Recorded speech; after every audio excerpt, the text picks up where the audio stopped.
लक्ष इकडे आहे असं समजून मी कविता सादर करतोय. कवितेचं नाव आहे वड म्हणला बाई तुला दोन्ही हात जोडले. काही नाही, साधी कल्पना आहे. वडामधला आणि त्या बाई मधला तो संवाद आहे, बाकी दुसरं तिसरं काही नाही. एक बाई लगबगीनं पूजेसाठी आली. एक बाई लगबगीनं पूजेसाठी आली. भक्तिभावाने वडाला चक्रा मारू लागली. भक्तिभावाने वडाला चक्रा मारू लागली. वड देवा पूजा पदरात घे. वड देवा पूजा पदरात घे. जन्मोजन्मी पुन्हा मला हाच पती दे. जन्मोजन्मी पुन्हा मला हाच पती दे. आश्चर्याने वडाने विचारलं, हाच पती पाहिजे? आश्चर्याने वडाने विचारलं, हाच पती पाहिजे? काही म्हण बाई तुला खरंच मानलं पाहिजे. काही म्हण बाई तुला खरंच मानलं पाहिजे. त्याच्यावरती बाई काय म्हणाली, काय करणार वड दादा, खूप विचार केला. काय करणार वड दादा, खूप विचार केला. हाच नवरा राहू दे म्हणून आतून आवाज आला. हाच नवरा राहू दे म्हणून आतून आवाज आला. त्याच्यावर तो वड म्हणायला, एवढे दुर्गुण असून सुद्धा याचीच निवड केली. एवढे दुर्गुण असून सुद्धा याचीच निवड केली. म्हणून माय मला तुझी फारच दया आली. म्हणून माय मला तुझी फारच दया आली. त्याच्यावरती बाई काय म्हणली, त्याच्यावरती बाई म्हणते, वड देवा तसं काहीच नाही. वड देवा तसं काहीच नाही. असं नाही की आमचं बिलकुलच पटत नाही. असं नाही की आमचं बिलकुलच पटत नाही. दुसरा नवरा मागायचा मीही विचार केला. त्या बिचारीनं प्रामाणिकपणे सांगितलं. दुसरा नवरा मागायचा मीही विचार केला, पण कल्पनेनंच माझा जीव कासावीस झाला. पण कल्पनेनंच माझा जीव कासावीस झाला. जास्तच बिलिंदर निघाल्यावर मग काय करायचं?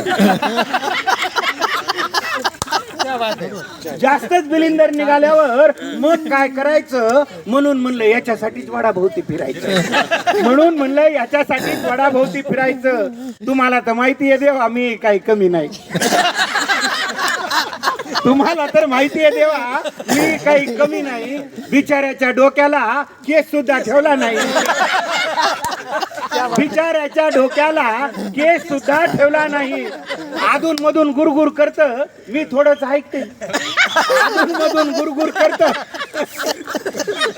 पहा, या ओळीला पुरुष रसिक सुद्धा दाद देतात.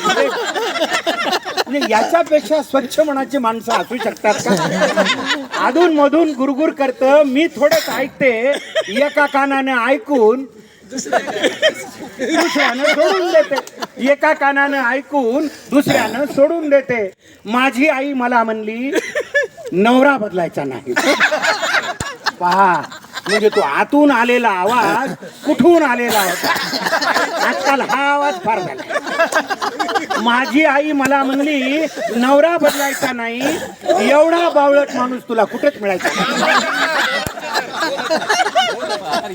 माझी आई मला म्हणली, एवढा बदलायचा नाही, नवरा बदलायचा नाही.